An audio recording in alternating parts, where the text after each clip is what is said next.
السلام عليكم ورحمة الله وبركاته. بسم الله العليم القدرة والشان شديد البطش والبرهان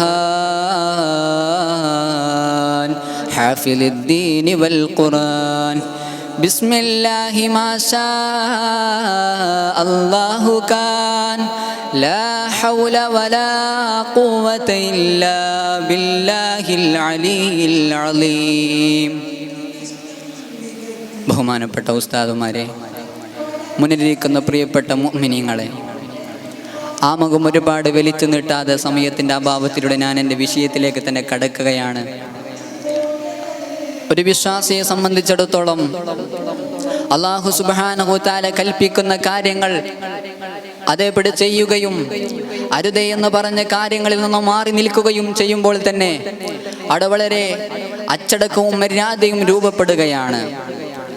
നമ്മുടെ സമൂഹത്തിനോട്, നമ്മുടെ ആളുകളോട് ഇടപെടുമ്പോൾ നമ്മുടെ ഏർപ്പാടുകളുടെ എല്ലാവിധ മേഖലകളിലൂടെയും നമ്മൾ പാലിക്കേണ്ട അച്ചടക്കത്തെ നമുക്ക് ഖുർആൻ പഠിപ്പിച്ചു തരുന്നുണ്ട്. ഹബീബായ റസൂലുള്ളാഹി സ്വല്ലല്ലാഹു അലൈഹി വസല്ലം തങ്ങളെ തിരുസുന്നത്തുകളിലും നമുക്കത് കാണാൻ കഴിയുന്നുണ്ട്. അത്തരക്കാരായ ആളുകൾക്ക് ഇവിടെ ഏറ്റവും വലിയ വിജയത്തിലേക്കും ഭൗതികമായ ലോകത്തിലെ നേട്ടങ്ങളും നേടാൻ പറ്റുകയുള്ളൂ എന്ന് നമുക്ക് വായിക്കാൻ കഴിയുമ്പോൾ അദബ് എന്നുള്ളത് നമ്മുടെ വിജയത്തിൻ്റെ നിദാനമാണെന്ന് നമ്മൾ എപ്പോഴും മനസ്സിലാക്കിയിരിക്കണം. മഹാനായ ലുഖ്മാൻ റളിയല്ലാഹു അൻഹു അവിടുന്ന് തൻ്റെ മകൻക്ക് നൽകിയ ഒരുപാട് ഉപദേശങ്ങളിൽ ഒരു ഉപദേശം വലാ തംശി ഫിൽ അർളി മർഹ. മഹാനായ മുഹമ്മദ് ബിൻ സൗർ തങ്ങൾ അതിനെ വിശദീകരിച്ച് പറയുന്നത് കാണാം. വലാ തഖ്രികിൽ അർള ബികിബിരിക വഫഖരിക. നീ ഇങ്ങനെ ഭൂമി ലോകത്ത് അഹങ്കാരിയായി അഹംഭാവത്തോടെ നടക്കില്ലേ എന്നാണ് മുഹമ്മദ് ബിൻ സൗർ തങ്ങൾ അതിനെ വിശദീകരിച്ച് നൽകുന്നത്. സഹോദരങ്ങളെ, അഹങ്കാരം എന്നുള്ളത് നമ്മുടെ അദബിനെ അച്ചടക്കത്തിന് വിപരീതമായ കാര്യമാണ്. അഹങ്കാരം അധികരിക്കുമ്പോൾ അവിടെ നിന്ന് നമ്മളിൽ നിന്ന് അച്ചടക്കരാഹിത്യം രൂപപ്പെടുകയാണ്.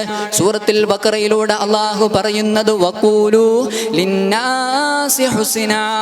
ജനങ്ങളോട് സംസാരിക്കുമ്പോൾ, ജനങ്ങളുമായി ഇടപെടുമ്പോൾ നല്ല രീതിയിൽ പെരുമാറണമെന്നാണ്, മാന്യമായ രീതിയിൽ സംസാരിക്കണമെന്നാണ്.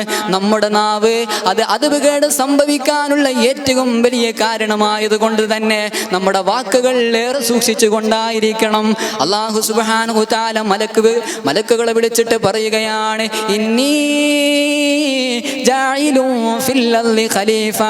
അല്ലയോ മലക്കുകളെ, ഞാനിതാ ഭൂമി ലോകത്തേക്ക് ആദമിനെ പറഞ്ഞേക്കുകയാണ്, ആദമിനെയും സന്തതികളെയും ഭൂമി ലോകത്തേക്ക് പറഞ്ഞേക്കുകയാണെന്ന് പറയുമ്പോൾ അവിടുന്ന് മലക്കുകൾ ചോദിക്കുകയാണ്, അതജഅലു ഫീഹാ മൻ യുഫ്സിദു ഫീഹാ വയസ്ഫികുദ്ദിമാ.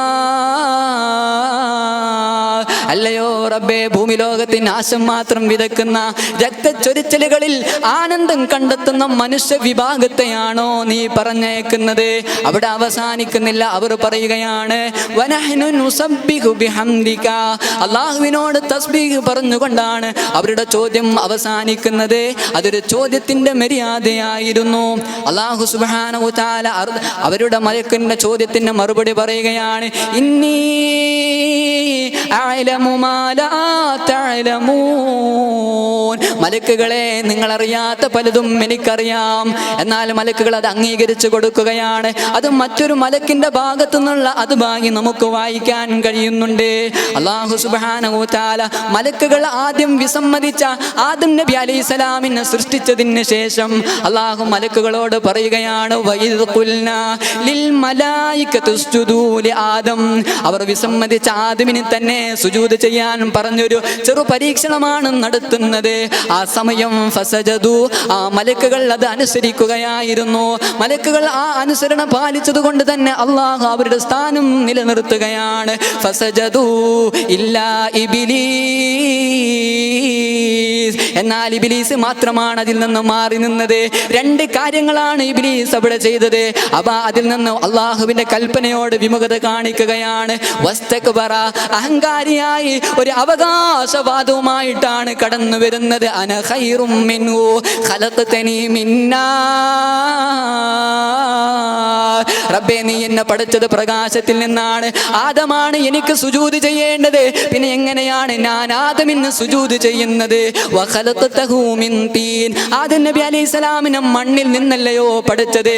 അവിടെ ആദം നബി അലൈഹിസ്സലാമിനെ നിസാരപ്പെടുത്തുകയും ചെയ്യുകയാണ്. ഇതെല്ലാം ഒരുമിക്കുമ്പോൾ അല്ലാഹു സുബ്ഹാനഹു തആല ഇബ്ലീസിനെ ഏറ്റവും ലഅനത്താക്കപ്പെട്ടായ ആളായി പരിഗണിക്കുകയാണ്. ചെറിയൊരു വാക്കിൽ നിന്ന് വന്ന പിഴവുകൾ, അതുകേട് സംഭവിക്കുമ്പോൾ വലിയ സ്ഥാനത്തിൽ നിന്ന് അല്ലാഹു അവിടുന്ന് താഴ്ത്തിക്കളയുകയാണ്. വലൗ ശിഗ്നാ ലറഫഅനാഹു ബിഹാ വലാകിന്നഹു അഖ്ലദ ഇലൽ അർദ്. അല്ലാഹു ഒരാളെ ഉയർത്താൻ ഉദ്ദേശിച്ചാൽ അല്ലാഹു അവർക്ക് ഇൽമു കൊടുക്കുകയാണ്, അല്ലാഹു അവർക്ക് തഖ്വ കൊടുക്കുകയാണ്, അല്ലാഹുമായി അടുക്കാനുള്ള എല്ലാ വഴികളും തുറന്നു കൊടുക്കുകയാണ്. അതേ സമയത്ത് അല്ലാഹു ഒരാൾ താഴ്ത്തിക്കളയാൻ ഉദ്ദേശിച്ചാൽ ഇമാം സുയൂത്തി റഹിമഹുല്ലാഹു തആല ഇതിനെ വിശദീകരിച്ച് പറയുന്നത് കാണാം. തറാമീ ഇല ശഹവാതി ദുനിയാ വറഗിബ ഫീഹാ, തറാമീ ഇല ശഹവാതി ദുനിയാ വറഗിബ ഫീഹാ, ഭൗതികമായ ലോകത്തോടുള്ള താല്പര്യം കൊടുക്കുകയാണ്. അവർ അതിലൂടെ മോശമാകുകയാണ്, ആ മോശം അവരെ നാശമാക്കി കളയുകയാണ്. ഈ ആയത്തിന് ചുവടെ ഇമാം റാസി റഹിമഹുല്ലാഹു തആല ഒരാളെ മെൻഷൻ ചെയ്യുന്നുണ്ടല്ലോ. ആരാണ് അയാൾ? അല്ലദീ കാന അബ്ദൻ സാലിഹ, അയാൾ നല്ലൊരു മനുഷ്യനായിരുന്നു. ബനു ഇസ്രായേൽ, ബനു ഇസ്രായേലിലെ വേദഗ്രന്ഥ പണ്ഡിതനായിരുന്നു. വകാന മുസ്തജാബുദ് ദഅവ, അല്ലാഹുവിനോട് ചോദിച്ചാൽ ഉടനെ ഉത്തരം കിട്ടുന്ന ആളായിരുന്നു. ബൽആം ഇബ്നു ബഅൂറ എന്ന ആ മഹാപണ്ഡിതൻ എവിടെ നിന്നാണ് ചരിത്രത്തിൽ നിന്ന് അടർത്തിയെടുക്കപ്പെട്ടത്? ദഅാലാ ഖൗമി മൂസ, മൂസാ നബി അലൈഹിസ്സലാമിന് എതിരെ പ്രാർത്ഥിച്ചൊരു കാരണം കൊണ്ടാണ്. അല്ലാഹു ബഹുമാനിച്ചതായ ആളുകളെ ബഹുമാനിക്കാതെ അവരോട് അനാദരവ് പ്രകടിപ്പിച്ചതിന് കൊണ്ട് കാരണം മാത്രമാണെങ്കിൽ സഹോദരങ്ങളെ, ദാലിക വമൻ യുഅല്ലിം ശആഇറല്ലാഹ്, അല്ലാഹു ബഹുമാനിച്ച കാര്യങ്ങളെ ബഹുമാനിക്കുമ്പോൾ, അല്ലാഹു ആദരിച്ച കാര്യങ്ങൾ ആദരിക്കുമ്പോൾ മാത്രമാണ് നമുക്ക് ഈ ലോക വിജയത്തിലേക്ക് കടക്കാൻ പറ്റുന്നത്, നമുക്ക് യഥാർത്ഥ ഉന്നതിയിലേക്ക് കടന്നു പോകാൻ കഴിയുന്നത്. അല്ലാഹു തൗഫീഖ് നൽകുമാറാകട്ടെ. ഇത്രമാത്രം പറഞ്ഞുകൊണ്ട് ഞാൻ എൻ്റെ വാക്കുകൾ അവസാനിപ്പിക്കുന്നു. അസ്സലാമു അലൈക്കും വറഹ്മത്തുള്ളാഹി.